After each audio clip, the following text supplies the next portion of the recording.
こんにちは。そしてアッサラームアライクム。シドニー在住の日本人ムスリマアヤです。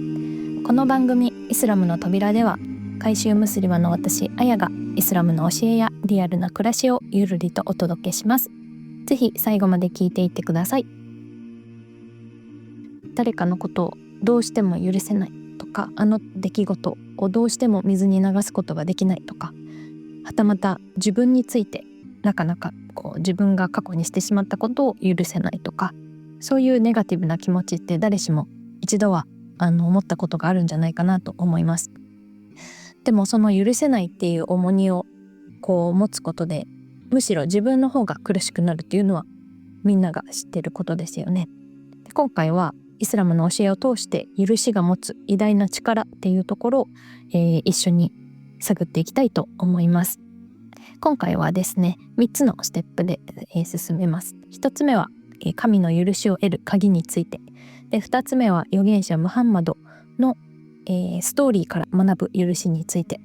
で、最後にですね、許しっていうのは弱さではなくて強さなんだよっていうところの、許しの本当の意味も探っていきたいと思います。ではまず最初のところなんですけど、そもそもイスラムにおける許しっていうのは大きく2つの側面があります。で、それは1つ目が神様からの許しと、2つ目が人が人を許すことっていう2つの側面なんです。で、この2つは実は深くつながっています。で、最も偉大な存在でありながら、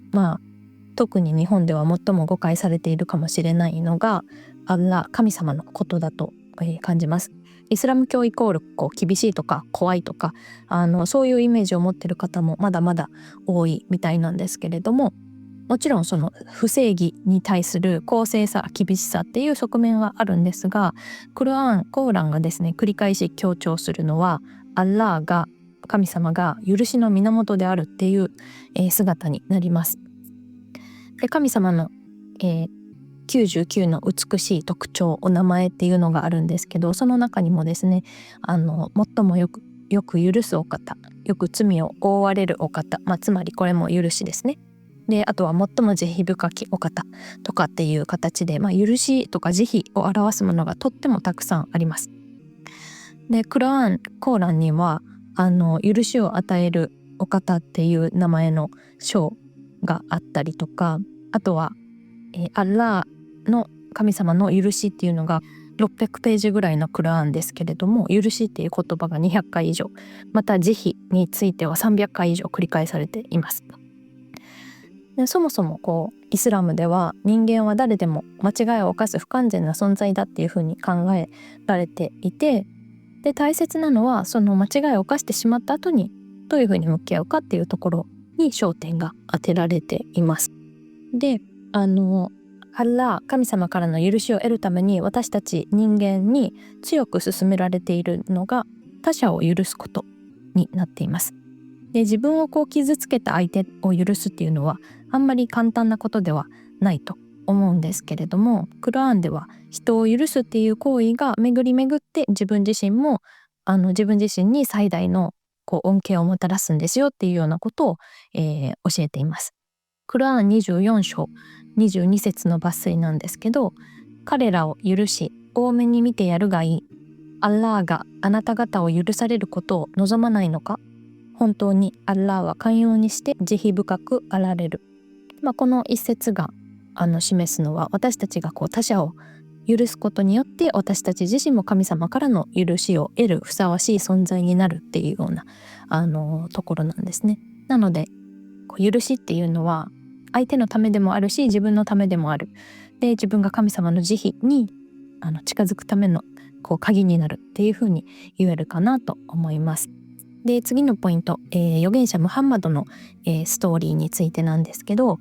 この許しっていうのをその生涯を通して最も美しく体現したのが、預言者ムハンマドかなと思います。で、彼の人生っていうのが、この世に存在した誰よりもですね、詳しく記録が残っているんですけれども、その中、有名なストーリーをちょっと簡単にご紹介したいと思います。で、一つ目がですね、まずどん底にいた時の、許しになります。で、彼がですね、ターイフっていうところにイスラムの教えを広めに行った時なんですけれども、町の人から石を投げつけられて血まみれになるほどアタックされてしまったんですね。彼がさすがにこれ以上は無理だということで引き返していた途中で、神様が天使を使わされて、お望みであればこの人たち攻撃した人たちを両方の山に囲まれた地域だったんですけど、その山々で挟んで滅ぼしてしまうこともできますよっていう風に、何でも願いを聞きますよっていう風に提案されます。で、普通であれば本当に命も狙われて何も悪いことはしてないのに命まで狙われるというすごいひどいことをされたので、そういう、滅ぼしてしまいたいっていう風な思いが出る可能性も全然あると思うんですけど、預言者の答えはいいえということで、むしろ彼は自分を傷つけた人たちのために祈ったんですね。で、後に預言者ムハンマドはこのターイフの出来事が人生で最も困難な日だったというふうに述べています。もうそんな一番困難な時にも、許しっていうのを選んだストーリーになります。で、もう一つのストーリーは故郷マッカでの恩赦というものがあって、でかつてムスリムをですね迫害して故郷から追放した経緯があるんですね。で、ムスリムたち預言者ムハンマドも含めてメッカにはもう入れなかったので、マディーナというところに一旦避難していました。で、時は過ぎてマッカに帰還するっていう風になったんですけれども、かつて仲間を殺したり財産を奪ったり彼の命も何度も奪おうとしてきた人たちっていうのがみんな待っていたんです。で、その時はムスリムの力が強くなっていたので、その人たちはきっと自分たちも同じような目に遭わされるんだろうというふうに思っていたんですけれども、なんと彼はですね、今日あなた方を取り立てて咎めることはありません。アッラーはあなた方をお許しになるでしょう。なぜならアッラーは慈悲深いものの中でも最も慈悲深い方だからです。っていうクルアーンの一節を引用して彼らを許すという決断をしました。で、やっぱり長年の憎しみに終止符を打つためにもこういった許しを選んだのかなというふうに思います。で、この出来事によって結果すごくずっとムスリムになんかなるかっていうふうに思っていた故郷の人たちもですね、かなり多くの人がイスラムの真の教えっていうところを預言者ムハンマドの行動から見て取ってイスラム教に改宗した人がすごくそこで増えたというふうに言われています。では、最後のポイントですね。許しっていうのは弱さではなくて究極の強さですよっていう教えについてなんですけど、イスラムっていうのは何をされてもやり返すことなく、ただ許すことだけが正しいっていうふうに教えているわけではありません。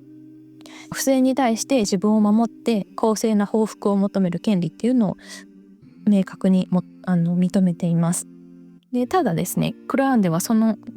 権利を認めた上でこういうふうにも書いてあります。クルアーン42章40節、悪に対する報いはそれと同様の悪である。だが大目に見て和解する者に対してアッラーは報酬をくださる。本当に彼は悪い行いのものをお好みになられない。で、この一節が示しているのはイスラムのバランス感覚かなというふうに感じます。公正な報復の権利、正義の部分ですねっていうのを示しつつ、なので泣き寝入りをする必要はないというところを示しつつ、でもそれを超える許しっていうのがより高い徳であって神様からの報酬もあるっていう風なことなんです。イスラームでいう真の強者っていうのは肉体的に力があるものとかではありません。で、預言者ムハンマドはこのように語っています。